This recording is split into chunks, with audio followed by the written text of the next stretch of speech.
Hello, my lovelies. Welcome back to my channel. And if you're new here, hi, my name is Jakara. And today we're going to be continuing our travel series, the Travel With Me series, to Italy. We're going to go to Italy today. So buckle up and let's go.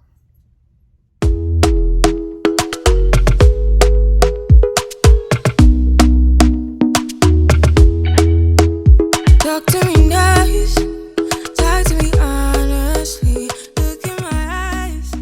Okay, you guys, so today we're going to be talking about my virtual series where I travel back to some of my favorite places in the world virtually, since we're in a pandemic right now and it's hard to travel, although I will be going to a few places this year, crossing my fingers. But today we're going to be going to two places in Italy because when I decided I wanted to go, there were two places that were a must, an absolute must. One was Rome and the other one was Florence. So today we're going to talk about my trip to Rome and Florence. And first off, I just want to talk about why I wanted to go. So obviously, I love to travel, and it has been known for years and decades and, even maybe centuries that Italy, specifically Rome and Florence, are some of the most beautiful, some of the most culturally diverse and culturally rich places in the world. So I wanted to experience that. And ever since I was a little girl, even just watching programs on TV and movies and things like that, I just wanted to experience what is it? La vida dolce vita. I'm sure I'm getting it wrong, totally wrong. I think it's dolce vita.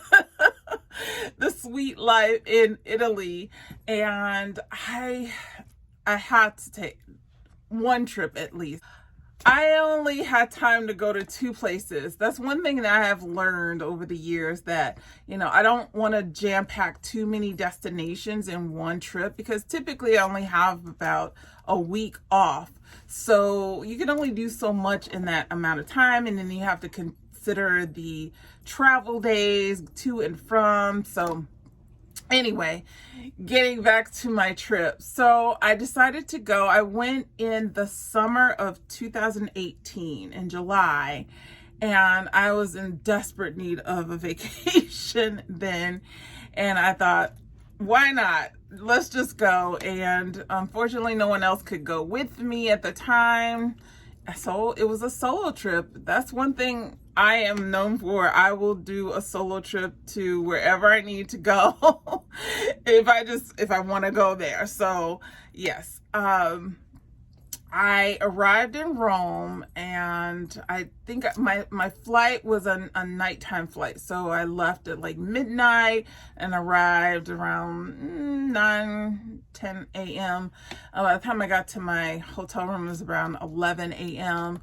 And that first night, I slept. Well, I shouldn't say I slept the whole night. I took a nap. I looked, toward my hotel room, and I booked a hotel in more city center, because that was the other thing. I knew I was going to be walking a lot, and I didn't want to have to take Ubers or anything like that. And, especially if you're a solo traveler, it's best if you are kind of near everything, if you can be. Anyway, I did a tour of my hotel room, which was a nice hotel room. I really enjoyed my stay there, and took a nap. And then I went back out. I didn't want to waste the whole day because I'd gotten there in the morning. So I figured, well, I'll take a few hours, to take a nap, and then I'll go out and do some sightseeing. So the first place I went when I was in Rome was the Spanish Steps. They are so beautiful, you guys. I fell in love. That was one of my favorite sites in Rome. And I know it's just some steps, but there's a church at the top of the hill, and I don't know, it's pretty famous.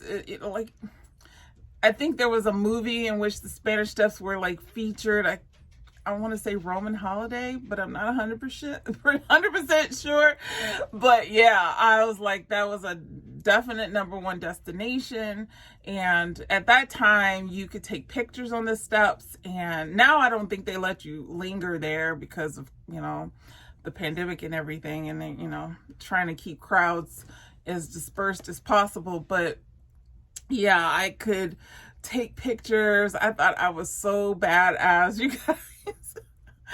I showed these pictures. I was like, yes, an American in Rome, a Roman holiday, yes. I was loving it. I was so tired still though, but I didn't care. And then I went over to the Trevi Fountain, which is not too far from there. And that was a madhouse, you guys. The Trevi Fountain was it was so many people, and everybody's trying to get to the front of the little area where the fountain is so that they can take pictures and everything. So yeah, I didn't stay there too long. It's beautiful. I love the sculpture and all the water and everything, I adored it, but it was just too many people and just not my scene. So I was like, okay, we've seen that. Let's just go. And I think after that, I went shopping. That was the other, goal of my trip, was to do some shopping. I knew I wanted to get some things from Fendi and just wherever I could go to, get some souvenirs. I call these my souvenirs, you guys. My shopping souvenirs, all these little fashion things I get. So the first place I went to was Dior, and I got some earrings from Dior. It was really nice. The salesperson was really, really nice to me. And, I thought, hey, I am just treating myself here, treat myself as if I would want somebody to treat me, right? So got the earrings and then went to get something to eat. That was the other reason I went to Italy, you guys. The food. You cannot beat the food. I love Italian. That's like my favorite type of food. And I just was like, okay, what can we get into, you guys? Now, unfortunately, I have a sensitivity to gluten, and I try not to eat too much pasta and bread and all of that. I mean, although in Italy and Paris, it seems like the bread and the flour and stuff that they use for their pasta and bread is just different and doesn't cause me as much gastrointestinal distress. But I was gonna wait to just have pasta for just one meal before I left Rome. And anyway, my second night there, I went to that hop on, hop off bus tour company, and I purchased a ticket so that I can go to all the different sites around Italy. And one of the first sites that I went to was the Colosseum. And I'm telling you, I love history. I love seeing old artifacts and ruins, and this was like right up my street. I loved it. I loved everything about it.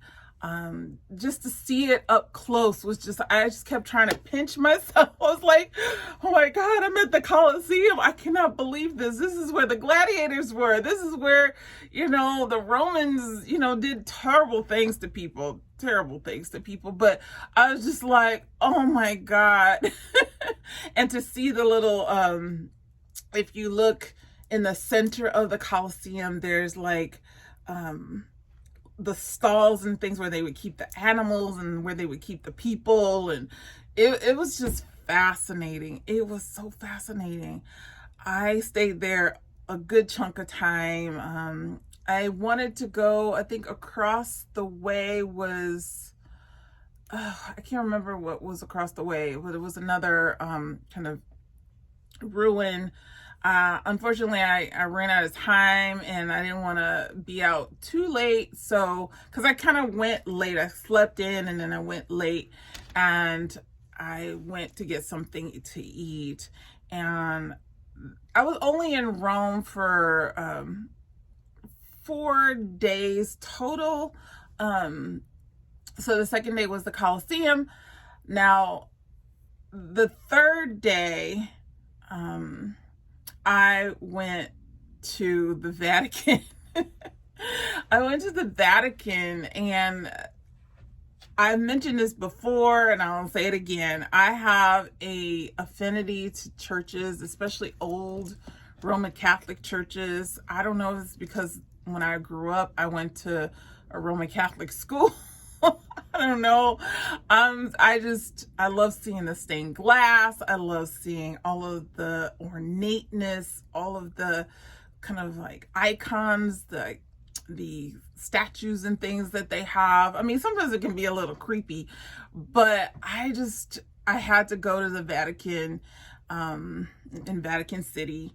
And one of the downsides of that day, though, I felt was that on my way to the Vatican City, I kept getting propositioned by people, and this happens in a lot of major cities around the world, is like people trying to sell you things and these little vendors, and they're trying to sell you these little trinkets and things like that. And I don't spend my money on that stuff ever. And it just got to be a little overwhelming with them constantly approaching me, asking me if I wanted to purchase something. And I didn't experience that so much in Rome itself, like walking around Rome or anything, but at the Vatican and around the Vatican, it was terrible. I was just like, it bordered on harassment, you guys. I don't know if it was just so hangry. I hadn't eaten that day in the morning, and it was like around 1-2 o'clock in the afternoon, and I was just like, please go away from me. I was so mad. I was getting so irritated. But one of my suggestions is when you go to any of these sites throughout Rome or Florence or whatever, to download the Rick Steves audio guide. I'm telling you, it's free. You just go to like podcasts and you can just download it for free, and that's what I did. And one of the things that I would be approached about at the Vatican City was like, hey, we can be your tour guide, we can show you this, we can show you that. And I kept saying, no, I already have my tour guide. It's on my downloaded, Rick Steves audio guide. I don't need your tour. I'm not going to spend any extra money on that. And one guy got really offended. He was like, well, fine. He like practically cursed me out because I told him no. I was like, okay, excuse me. But anyway, got there. I think I got there right when the morning crowd was leaving. So one of the things they offer, and if you go around there, you'll be approached to purchase tickets to kind of skip the line and go ahead and kind of like jump the line kind of thing. But you pay an extra amount. And I was like, no, I'll just pay the regular amount, because the line actually wasn't that long when I went. Because like I said, the morning crowd had left. I think I got there like I said, closer to 1 p.m., but more maybe like 12:30ish. People were going to lunch. So that was the perfect time because, it's hot and I understand that if it's really, really hot and you're standing, and there was a certain section of the line where you are out in the heat, like the sun is just beating down on you. But I was only in line for like maximum 30 minutes, maximum. And I met this couple from Ireland in the line, and we were talking, and we were both complaining about the vendors that kept coming by asking us if we wanted to buy a scarf, if we wanted to buy a keychain. We were like, oh, come on. But thank God we were only out there for about like I said, maximum 30 minutes. It felt more like 20 minutes. And of course, the main reason I was there was to go to the Sistine Chapel. I went into the Sistine Chapel and of course toured it, and it's gorgeous. It's beautiful. Like the Michelangelo on the ceiling of the Sistine Chapel is beautiful. Like that was another kind of like pinch me moment. Like I can't believe I see the Sistine Chapel ceiling with the Michelangelo on it. I was just like, I feel like this is a dream, and I am so grateful. I was soaking it all in. I think I was there for a total of like 2 hours total by the time I got through everything, and I really enjoyed it, but I was so hungry, and I was debating whether I should go to the Basilica, St. Paul's Basilica, where the Pope speaks, you know. And the line was kind of long, and I was tired and I was hungry, and I was like, I don't know, maybe I should go. I'm here. I'm not going to come back here, right? Like, I'm not going to go through that plethora of those vendors, like, propositioning me anymore. So I was like, well, let's see how the line goes. I just watched the line, and then it did shorten up at a certain point, and that's when I jumped in the line. Of course, I went into the Basilica, or into the church, and it did not disappoint. It's gorgeous. It's beautiful. They don't really like when you are like filming in there. So I was only able to get a little bit of film. You know, I'll show you what I got. But I was like this the whole time. I'm so silly. I can't help it, you guys. I love the stuff. I live for this. The art, the architecture, the history, all of it. I love it. So after I left there, I had already made reservations to have my pasta night, right? I was going to have pasta and wine and just like do it up, because the other days I was just kind of grabbing a snack here, a cappuccino or espresso or, you know, whatever, just to get me through, you know, cornetti, whatever. And yeah, so I made dinner reservations, and it was at a whole, I wish I could remember the name of the restaurant. It's where the locals go. That's the other tip I have for you, is if you're gonna go to these places, try to stay away from like the touristy places if you can, and I always ask the concierge, hey, where are the local places that, you know, places where the locals like to eat, and you know, not too crowded, not too touristy, and they will usually, you know, give you some suggestions. And I had made reservations at one of those places, and that's where I had my pasta and my wine. And when I tell you, that wine was mwah, mwah, and the pasta was it was, I had gnocchi, and it was in like a cream sauce with like, oh, I forget what the vegetable was, but then there was like a little pear tart that I had. It was so good. Oh, I miss it. As you can tell, I love food. So Italy is the place if you love food, okay? I enjoyed it. The wine was so good. I was so tipsy off this, that one glass of wine. I was like, oh, okay.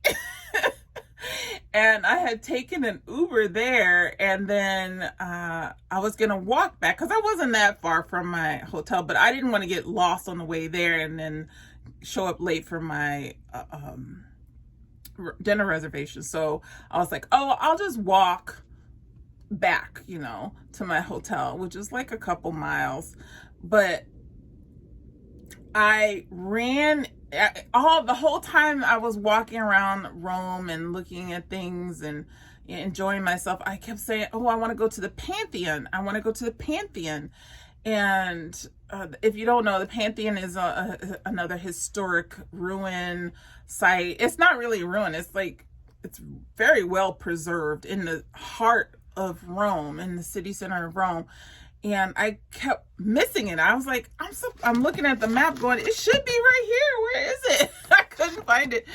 But anyway, stumbled upon it that night while I'm walking around half tipsy. I was enjoying myself. I was in heaven. I had a great meal. I had some great wine. I was in Rome. And I saw the Pantheon at night. It was gorgeous. And I was like, okay, now I know where it is. And, of course, I'm not the only one out. There were other people out and enjoying the night. And that's the other thing I know about European cities. They really enjoy their nighttime. Like, I don't know what, we're missing something here in the U.S. We really are. Like, we all shut it down at a certain time. I mean, yeah, there's Saturday nights where people go out, but yeah, they enjoy every night of the week.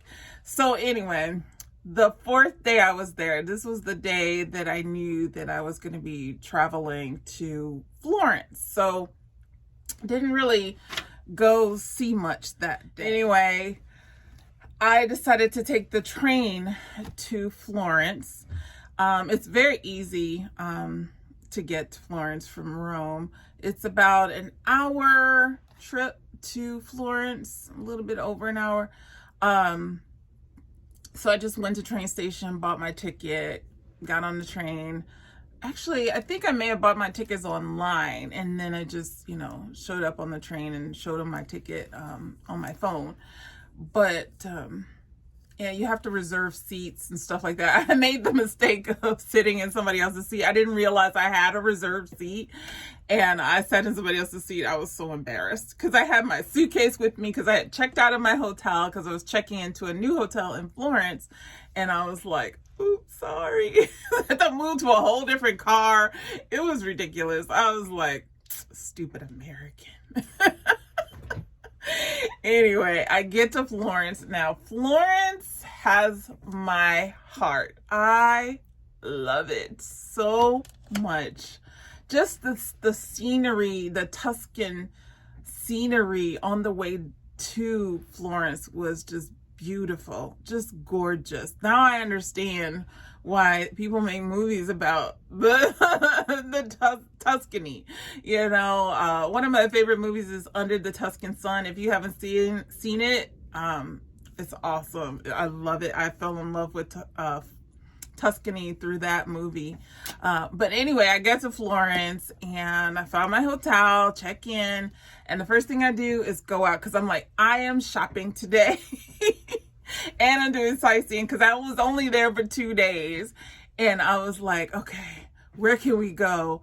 So it had to be within walking distance. So I walked over to the Duomo. And if you haven't seen the Duomo, oh my gosh, you guys, I know I keep, gushing about Italy. It's gorgeous. It's so gorgeous. And I was in awe. I spent most of my time in Florence around the Duomo because that's kind of where most of the tourists are anyway. And, getting gelato. I got gelato. It was the gelato. I think I ate gelato almost every day when I was in Italy. I'm not even joking. It's so freaking good. And I'm not even an ice cream eater like that because of the lactose intolerance thing. And so I was like, but awesome. And I went shopping at Fendi. I bought something from Fendi. I bought like a guitar strap from my Fendi baguette. And they treated me so well there. Oh my gosh, so great. Oh, I forgot to mention I had gone to Gucci in Rome and bought a scarf in Rome. It's probably the scarf you see me wear all the time on my Instagram when I'm doing like transformation reels. But anyway, I went to Fendi. I went shopping. I just walked along. They have lots of pedestrian like streets and just hung out. There was one night I was out and I had my dinner and I just sat by this old church. Like they have these old churches just like are everywhere. And I just sat in front of the church. Of course it was closed. And all of a sudden somebody's like a concert breaks out. Like somebody brings their instruments and they're playing classical music, and then all the crowds gather in this little area of the street, and it was magical. It was so beautiful. The music, and then the people, and just the environment, and just everybody's loving it. And it was nice and warm because it was in the middle of July. And I thought, "Oh, it can't get any better than this. It really cannot." I can't imagine. And yeah, so it was very romantic in my mind, you know. And then lastly, on the last day I was there, I did go some other places. I went to Chanel. I went to Point de Vecchio, which is like the bridge, and there's all these different shops on this bridge, and there's a long history in this area of the city of Florence. And you can see the river when you're standing on the bridge and everything. And I bought some gloves. I bought a bunch of things, more gelato, just, you know, enjoy myself. I was so sad that I was only going to be there for 2 days. I didn't want to leave. I was like, oh, I need at least one more day here in Florence. I was going to go see the Michelangelo David, because it is located in the museum there in Florence, but I didn't have time, you guys. I didn't have time. I guess I could have not gone to Fendi and gone there, but there was like a duplicate of the Michelangelo David outside of one of the kind of business buildings in the Piazza de Vecchio, and saw all the different sculptures in the piazza, and just like wandered around and just enjoyed Italy the way it should be enjoyed. And yeah, so I had to get ready to go back to Rome because I was gonna fly out of Rome the next day, and so did that, took the train back. One of the things that kind of spooked me a little bit is I got back to Rome kind of like around 10 p.m. and then I checked back into the hotel that I had previous, but I had to I was gonna walk there, but I just kept getting propositioned by like people trying to give me rides, and I was like, no, I don't want a ride. I don't need a ride. I don't want a ride. So anyway, I ended up getting a Uber back to my hotel because I got kind of scared. I was like, no, I don't want to walk by myself at night. And I keep getting these strange men coming up to me, asking me if I need a ride to here or there. And I was like, no. So anyway, I'm losing my life, so let me hurry up. Let me just summarize by telling you the things that I love. Obviously, I love the food. I love the history. I love the art, the architecture. The people were really nice outside of those people I mentioned. Yeah, it's absolute must as far as a destination to go. And if you can only go to one or two places in Italy, I suggest Rome and Florence. Now, when I go back, I'm gonna go to Milan, I'm gonna go to Naples, Sicily, all those places, Capri, Positano. Those are some of the places that I really want to go visit, go down into the Amalfi Coast, all of that. But I loved it. I enjoyed it so much, and I cannot wait to go back. Now, as far as things that, you know, I would say to be careful of, or things I maybe didn't like, you know, obviously, as I mentioned in all my videos, when you're going to Europe from the United States, you're going to be spending more money. It is more expensive there because the dollar is just not very strong there compared to the euro. And so you just be prepared, okay? Just be prepared for that. Secondly, I just say at nighttime in Rome, you know, it's like any other big city, you guys. You got to be careful, you know, mind your belongings. Don't go anywhere that makes you feel, you know, unsafe. If you can travel with somebody, that'd be great, but it's not necessary. Just kind of be aware of your surroundings. And then I'm trying to think of anything else. No, that's it, you guys. I've lost all my sunlight and I'm gonna end the video here. If you have any questions about anything that I talked about or any comments that you want to make, go ahead and put them down in the comment section below. And I would love to have you back for my next video. We do style, fashion inspiration, all that here, and travel, of course. So if you like those kind of videos, go ahead and subscribe. I would love to have you as part of our family here. It's free, and we're trying to build our family up to 500 this month. And, you know, hopefully within the next couple months, we'll have our community page. That would be awesome. And give me a like on this video. And I hope you have a great day or night wherever you are. And until I see you next time, take care.